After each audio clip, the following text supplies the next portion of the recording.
Hey guys, I'm Ian McMinn, and this is Path to I Am. Very excited to be back today. I've recently had a big move out to the desert life. Very excited. Um, Back to a place that I spent a lot of time as a kid, so I'm feeling rejuvenated, feeling um, super excited. Had a birthday recently as well, among other things. So today I want to talk about the power of letting ourselves just be. So, this idea of letting ourselves just be is about it's even though I like to talk about paddling against the current and then floating downstream, which is a common idea you'll hear in spirituality, but also in particular, Abraham Hicks talks a lot about this. What I'm talking about in this video, in a sense, is even though it's floating downstream, it is going against the grain. Not against the grain of how reality works, but against the grain of certain narratives that seem to be common in modern society today. So, especially in the US, where I am, there's a lot of really positive, empowering ideas of, you carve your own path. It's we have the thing called the American dream here. You create your own path, you define it in your life.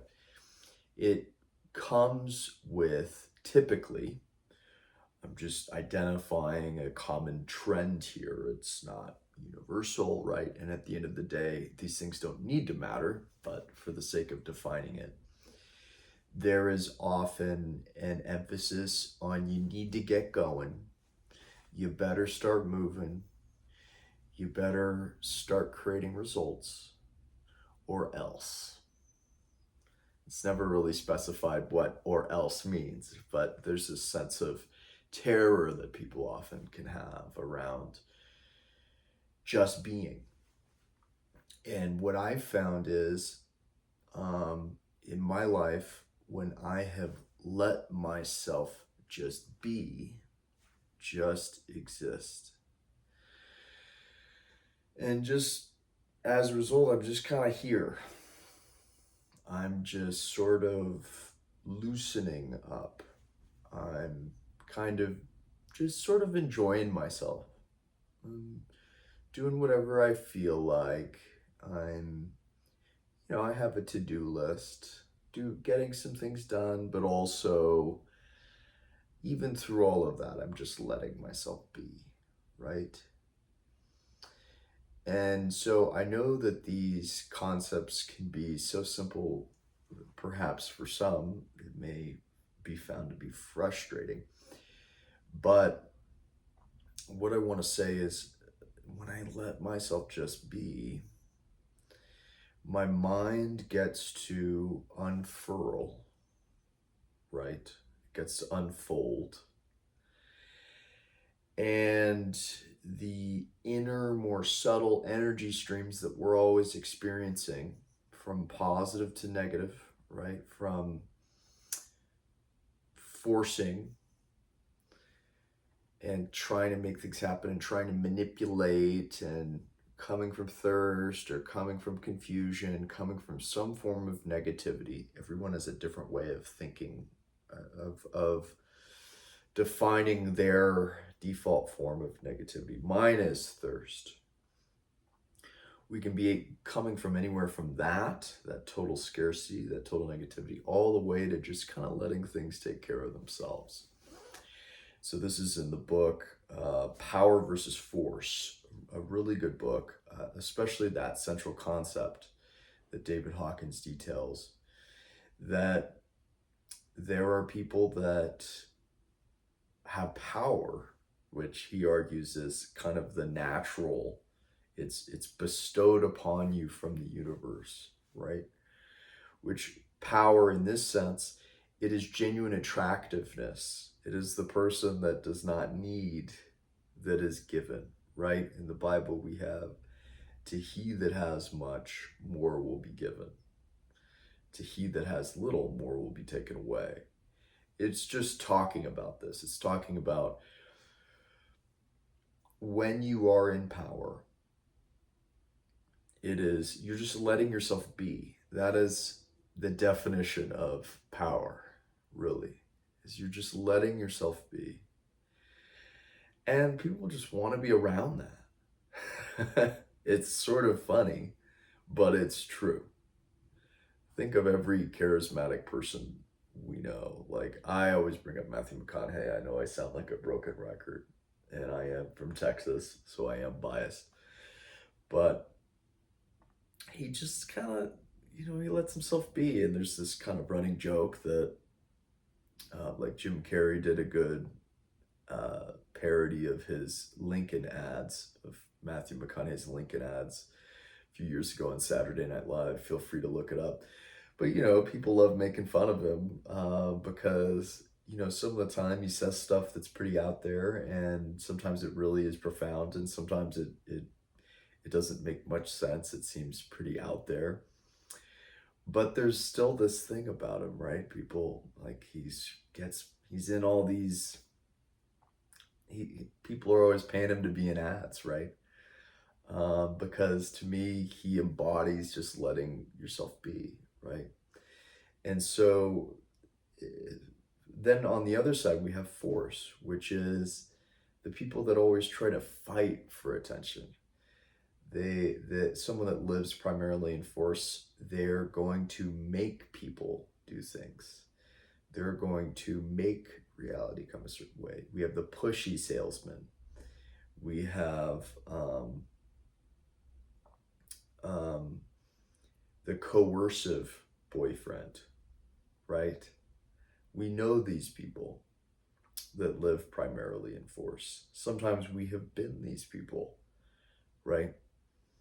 I remember for me in high school, and I've had my own thirsty moments, but I think because of the nature of where I went to school, I didn't, the classes were not as competitive. I was in more advanced placement classes, but there weren't that many kids in them.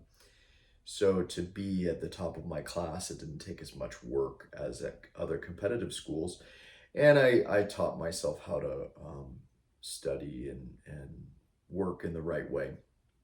So I often found myself just kind of sitting and relaxing in class. And I've always been a daydreamer. So I would daydream and just sort of relax. And I think that put me in this really magnetic place, because I remember I would always, in certain classes where it was accepted to kind of speak and share, especially like English class, which was a strong subject of mine, I would always, make the class laugh. I loved cracking jokes. When I have a live audience, sorry for the videos, guys. When I don't have a specific person that I can look at and I can judge, I don't crack as many jokes. But anyway, in these classes I would, and I figured out how to make the class laugh. And I remember there was this one kid, I won't name him, he'll never see this, but he would always be so upset with me. He would laugh, but he would be so upset. He'd go, "How do you do this, Ian? How do you do this?" We'll go ahead. Let's just go ahead and call him Joey. That's not his real name. And Joey was always really upset with me. He desperately wanted to be funny. This was a guy that went on to be an engineer, right? Very analytical mind. Whereas I'm kind of more big picture, more lateral thinking. So I think, having that sense of humor where I could jump around kind of came more naturally to me. But this guy Joey, he was interesting. I hung out with him a little bit in high school, in early high school, and it was when I was still wanting to, learn how to talk to girls. And I remember this guy lived so from force. Looking back on it, he did this thing where he would set us up on double dates. And I was so like aloof and not really aware. I think it was a lack of awareness as a young person that kind of served me. But he would set me up on these double dates with him, and then he'd double cross me somehow. I remember he took, I was connecting with this girl, and he like grabbed her and like took her right out of my hand, and they went off. And he did a couple of other things where he like would spread negative rumors and things, and really just interesting.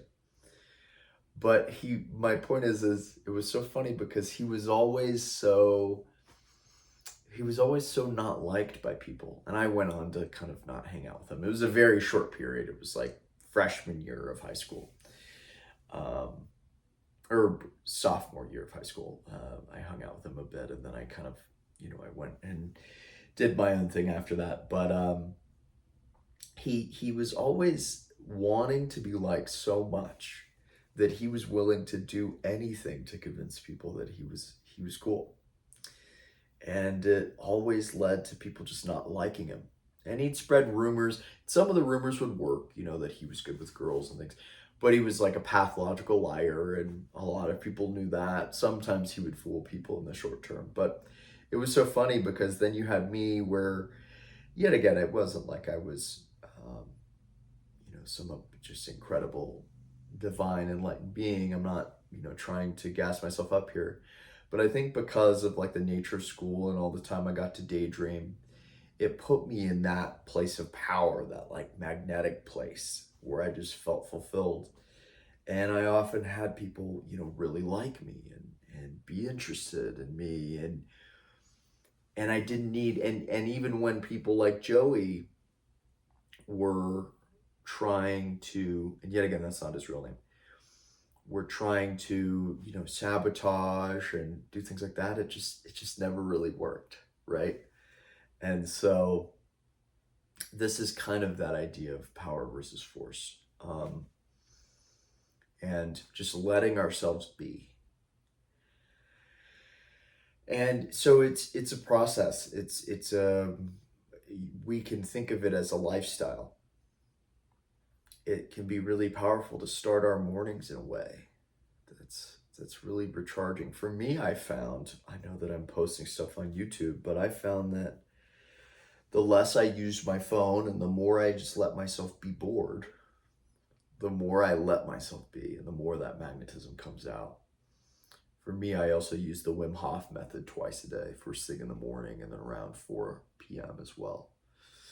And that's a great breathwork practice for me that allows me to just kind of cycle anxious energy through my body and release it. I also meditate. I work out. I love to read, play video games. I talk to friends. But one overarching practice is I just kind of let myself zone out. I let myself daydream. And some of the time that can get into, like a negative, I'll ruminate negatively. But if I kind of reset myself and let myself continue to process, I will always find that I'll get to a playful place. So in these past videos, I've talked sometimes about playfulness. And all these different videos I've talked about, from I am awareness to every moment is exactly what you need, all these different concepts. They're different ways of thinking about just letting ourselves be. And so we can think of each moment, as I talked about in my last video, of there's two paths. I can be in that magnetic place where I have clarity on what to make decisions on, and I feel that positive energy just flowing, coursing through me. And then that scarcity where I feel disconnected and I feel I need to force, right? And in every moment I can lean more one towards the other. And the more I can study this binary, the more I can master it.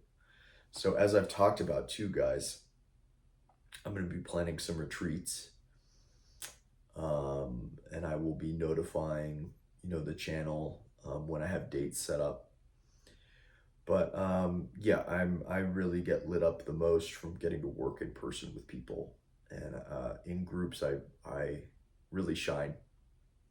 So that's something exciting. I'm getting in the works to be able to ingrain this more deeply in people, because this is the conceptual stuff, right, on this channel. But I want to help people apply it and get that mastery from working on it in person. So I will be updating you all when the time comes. And in the meantime, guys, I hope you enjoyed this. And yeah, this is letting ourselves be. All right. Take care, guys.